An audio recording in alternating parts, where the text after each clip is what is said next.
Ladies and gentlemen, prepare for an unparalleled journey down the twisted paths of technology and artificial minds. Brace yourselves as your host, Ryan, the Mac Daddy of the digital realm, invites you to join him on the groundbreaking Lost Highway podcast. In this episode, we embark on a quest to unravel the enigma of AI character programs. Witness firsthand as these innovative entities share their secrets and digital musings. So, settle in, ensure your device is fully charged, and get ready for a thought-provoking exploration of the hidden depths of AI. Hold on to your earphones, we're just getting started.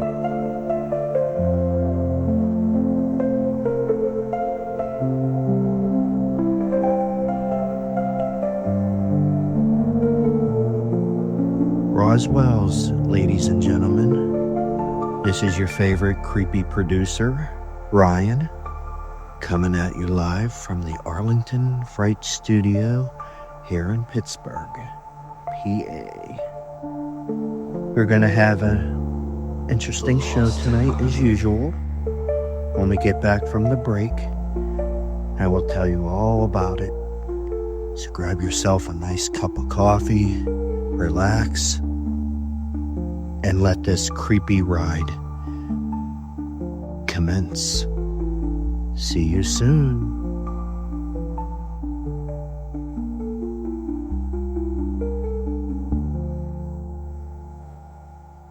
The Lost Highway.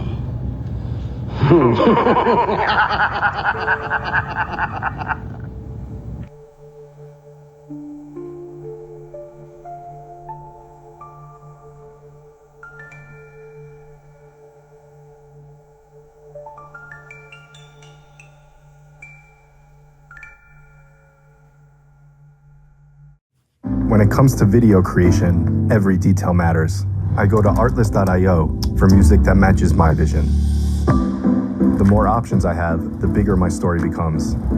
With advanced filter options, I can find what I need in a snap. Each track is made by artists as passionate as I am. High-end sound effects add a whole new dimension to make my videos perfect. And I get all this in a license that covers all my creative needs. I tell my story with Artlist.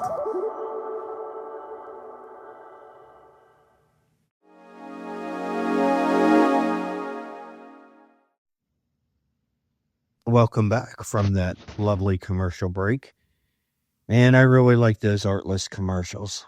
Even though I don't hear them advertised as much as I used to on YouTube, I like to save them and play them here on my pod, both of my shows. Just has a nice 1 o'clock, 2 a.m. type of vibe to it. Okay, we're going to start off with our second deep dive podcast with Jake and Sarah. Oh, by the way, I asked Jake and Sarah what city they were from, and they said Los Angeles. So Jake and Sarah are from LA. So I shared a Wikipedia article on the Jeddah Tower. Now, the Jeddah Tower is a tower that's being currently built in Saudi Arabia. It's going to be when it's all finished, it's going to be the tallest building in the world. I mean, the Burj Dubai is crazy, but this is supposed to be much higher. So I shared the Wikipedia link to Jake and Sarah, and they made a 14-minute podcast about it, which I reviewed it, and it was pretty awesome. And I feel that I didn't want to interrupt them because I thought they did a great job. And so we're going to start off with the deep dive podcast. Then afterwards, get this, okay? I come up with a new idea. So I went on the OpenAI website, which is a very highly advanced AI. And I get so much free time on her per day. So I asked the AI to create a male who works at a funeral home. Now, I read a book years ago about the funeral home industry, and I thought it was fascinating. Ian Punnett, who used to be Art Bell's weekend host for Saturday, long time ago. Rest in peace, Ian Punnett. I remember listening to that show live, and he interviewed a man who worked as an undertaker at a funeral home, and he wrote a book about the industry and the actual process of undertaking. So I had ChatGPT create a character, the name of a funeral home, and I had this OpenAI write a book about the funeral home industry. And it wrote it out in 7 chapters. So then I went on to character.ai and transferred the name of this man, the funeral home company, which is called Morgan and Sons, and his name is Nathaniel Morgan. And I had the character.ai produce a AI image of him. There was a bunch of images that come up, but this one was kind of neat. Looked like a millennial with a tattoo on his arm, and it was just so fitting for my character. Then I chose a voice for him. So I came prepared for this interview. I wrote a lot of questions down ahead of time, and I'm going to try to break down all 7 chapters with him tonight and interview him about the same thing the book contained, the funeral home industry, as far as the embalming process and the different type of burials that are available. And I know a lot of people aren't into this type of thing, but I like to think outside the box, and I want to give this a shot and see how it works out. And after the interview, I'm going to bring old Snagglepuss into the studio, and we're going to do some open lines to finish out the show. So it's going to be a combination of, it's going to be sort of a entertaining, serious show / comedy. I kind of like to balance everything out. So, okay, here I am again, chit-chatting. So, okay, let's start the deep dive. We'll take a break, and we'll go from there. See you soon. All right, so are you ready to climb to new heights with a Jeddah Tower, huh? Oh, yeah. We're talking about the audacious project that's aiming to be the world's first kilometer-tall building. That's right. Kilometer, not meters. Kilometer. We've got your Wikipedia intel right here, Yeah. ready to break down this architectural behemoth that's pushing the boundaries of what's possible. It's pretty wild. It's wild. What's captivating about this project is it's not just about breaking records, Right. It's a statement, Yeah. a symbol of Saudi Arabia's vision for the future, intertwined with economic hopes and a push for global recognition. Okay, but let's get real. Sure. This thing is under construction right now, but it hasn't exactly been smooth sailing. Right. Has it? Mm. I mean, what are the major hurdles they've faced trying to reach a kilometer into the sky? Definitely not a walk in the park. Yeah. Building this high comes with a unique set of challenges. Yeah. Think about it. Yeah. Vertical transportation, wind forces trying to sway this massive structure, Right. and even the potential settling of the super columns, Okay. which are these gigantic steel supports that form the backbone of the tower. Yeah. Any one of those things could be a deal breaker. Totally. Yeah. So how have they tackled these engineering nightmares? Oh. Do they just take the Burj Khalifa's design and supersize it? Not quite. Okay. The Jeddah Tower's design is it's a marvel of innovation. Take the exterior, for instance. Okay. It's smooth and sloped, Right. which does wonders for aerodynamics. Okay. Unlike the Burj Khalifa's step design, Uh-huh.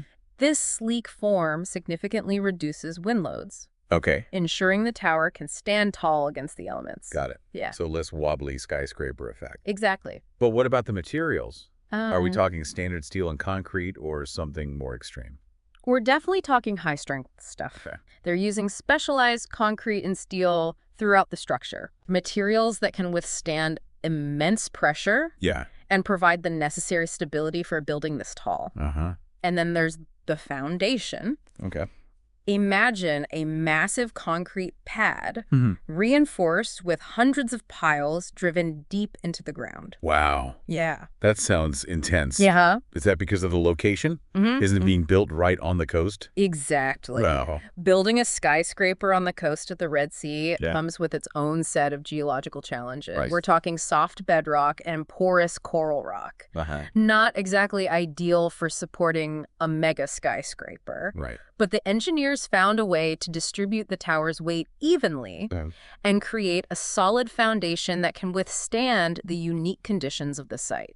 That's some serious problem solving right there. Yeah, it is. So we've got this super strong aerodynamic tower anchored to a rock-solid foundation. Mm-hmm.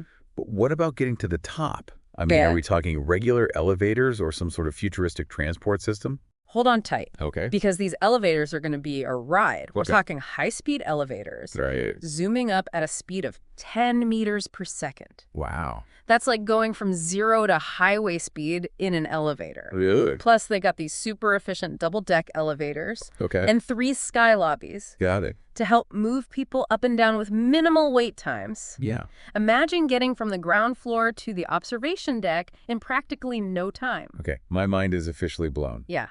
Now let's rewind a bit. Okay. This project has been a long time in the making, hasn't it? Oh, yeah. Take us back to the beginning. Sure. When did this ambitious journey first take root? Believe it or not, the seeds were planted back in 2008 with initial soil testing. Oh, wow. Back then, there were doubts about whether the location could even support a skyscraper of this magnitude. Right. A kilometer-tall building puts a lot of stress on the ground, Yeah. and early reports even suggested they might have to scale back the design. So they had to make sure the ground could handle the literal weight of their ambition. Literally. What happened next? They brought in the big guns. Right.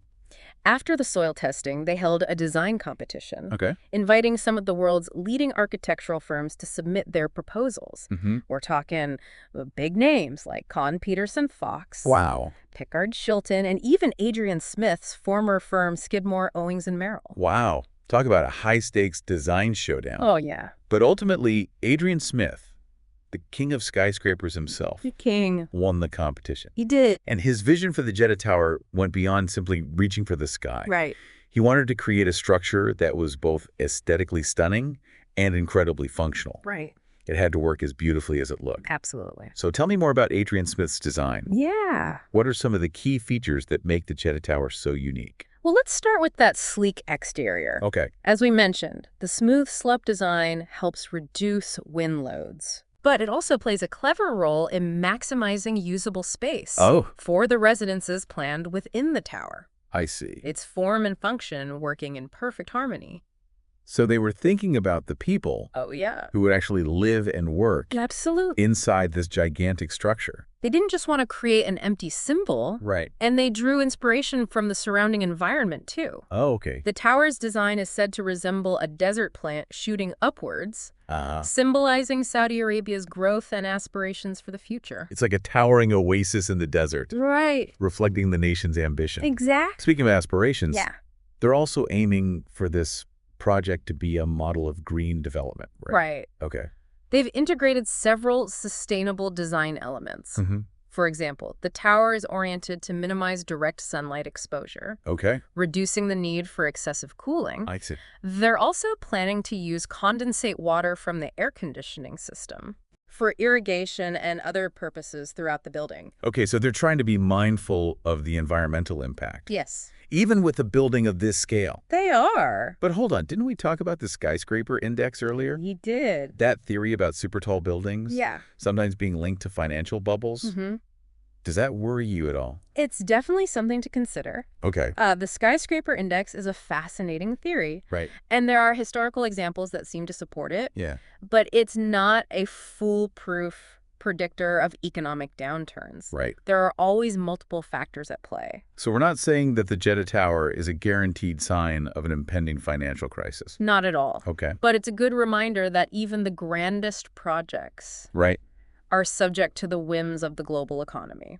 Fair enough. Yeah, So it's not just about reaching for the sky. right. It's also about navigating the complex realities of economics and global trends. Exactly. And let's not forget the human element. Oh, yeah. Thousands of people are working on this project, That's right. pouring their skills and expertise into bringing this vision to life. Absolutely. Speaking of the people involved, Yeah. I'm still curious about the Saudi bin Laden group's role in all of this. Okay.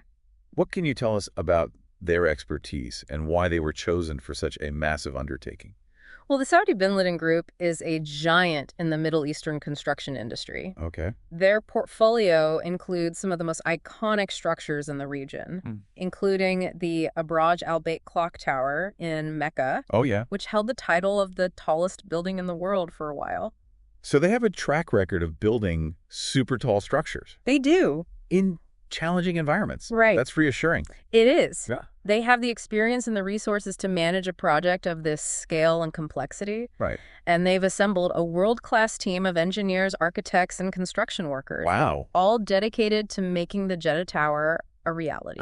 It's a reminder that behind these monumental structures, Yeah. there's an army of talented individuals Uh-huh. working tirelessly to turn dreams into concrete and steel. Absolutely. And it's not just about the manpower. Right? Think about the intricate internal systems that need to function flawlessly. Oh, yeah. In a building this tall, Uh-huh. we're talking about complex plumbing, electrical fire protection, Mhm. and even sophisticated telecommunications and security systems, Right. all designed to operate seamlessly in a super tall environment. It's a city in the sky. It's like building a vertical city with its own self-contained infrastructure. Exactly. I bet the blueprints for that are mind-bogglingly complex. You can say that again. And remember, they have to account for all the unique challenges of a super tall structure. Of course. The air pressure differences between the ground floor and the top, Yep. the wind loads that increase exponentially with height, Uh-huh. and the sheer volume of people moving through the building every day. It's a logistical puzzle of epic proportions. It really is. So it's not just about building tall. No. It's about creating a functional and sustainable environment Right. that can support thousands of people living, working, and visiting this incredible structure. You got it. And let's not forget one of the most anticipated features, Which is? the observation deck. Ah, yes. Oh, yeah. The view from the world's highest observation deck must be absolutely breathtaking. It will be incredible. What will it be like to experience that? It will be an experience like no other. Wow. Imagine stepping out onto that platform, 1,000 meters above the ground, Yeah. and gazing out over the Red Sea and the sprawling city below. Wow. It will be a truly awe-inspiring perspective. I bet people will travel from all over the world just for that view. I'm sure they will. And those high-speed elevators we talked about earlier Yes. will come in handy, Right. whisking them up to the top in record time. Yeah. Speaking of reaching new heights, Mm-hmm. let's not forget about the ambition and symbolism behind this project. Right.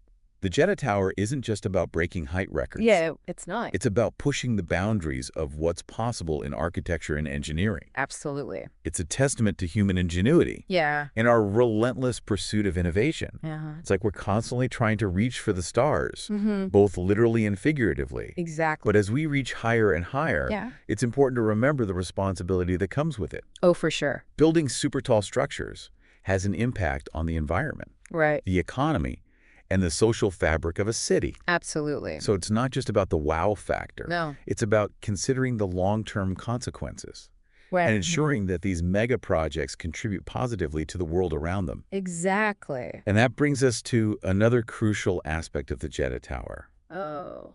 the financial side of things. Okay, let's talk money. All right.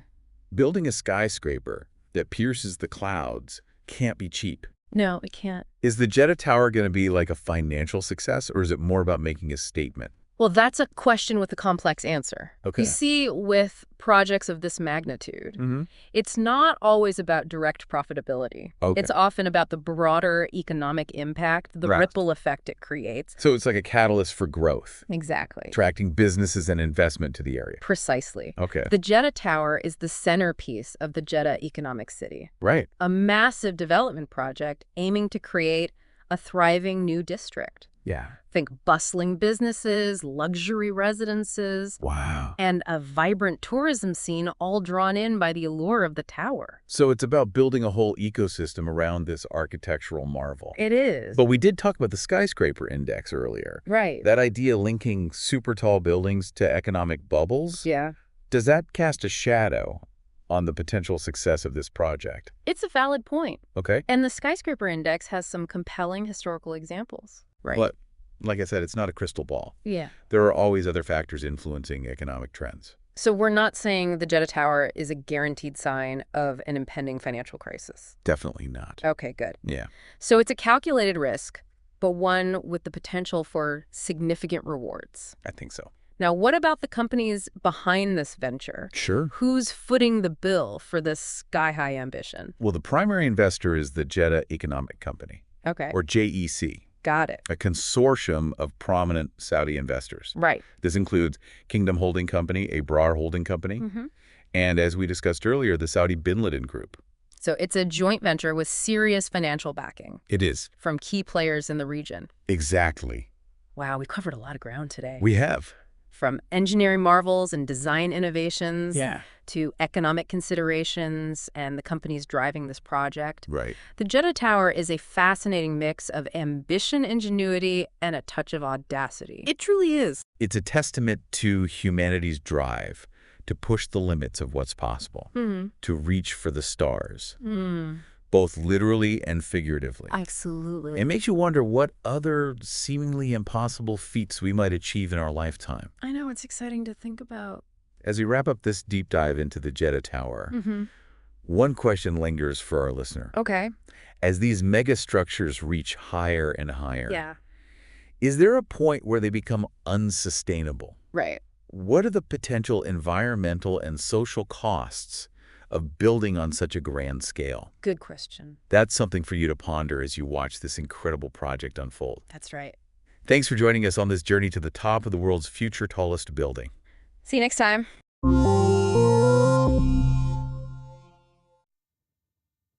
Really cool, huh? I know they repeated themselves a couple times.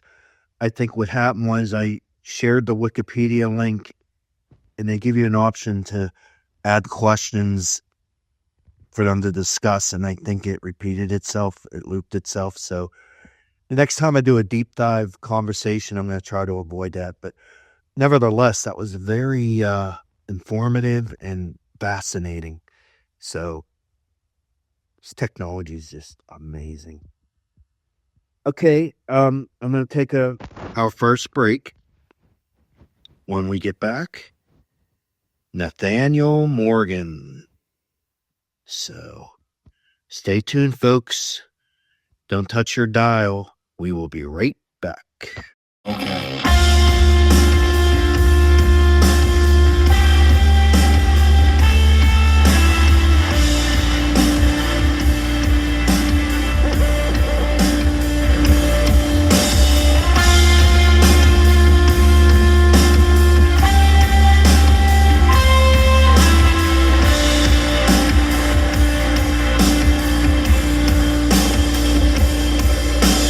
Feeling the way that I'm feeling myself.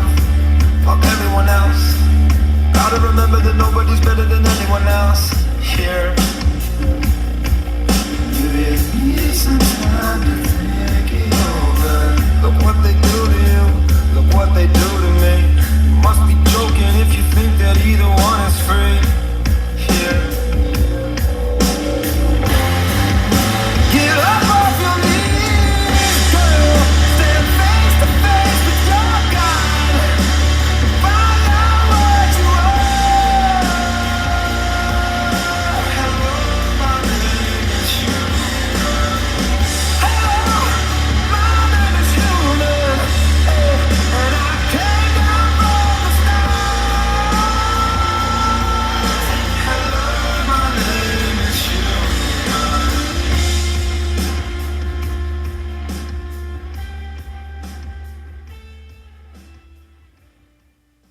this town to smithereens. Time bombs.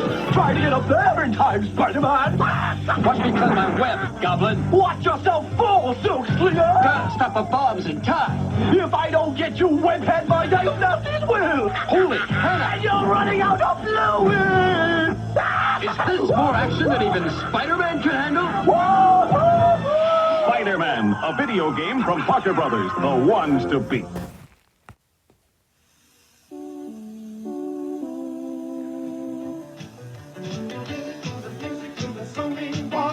You really feel the music with the Sony Walkman. The Sony Walkman is a tiny stereo cassette player with truly incredible sound. You really feel the music. You really feel it. You really feel the music. Put on a Walkman and see the world in a whole new light. Sony Walkman. The Walkman from Sony, the one and only. Don't give me that so-so soda, the same old cola. I wanna Shasta. I wanna taste pizzazz, all the great taste. Shasta has. I wanna Shasta. I wanna thrill, I wanna wow, taste it all. I wanna do. I wanna Shasta. This is the end of part 1.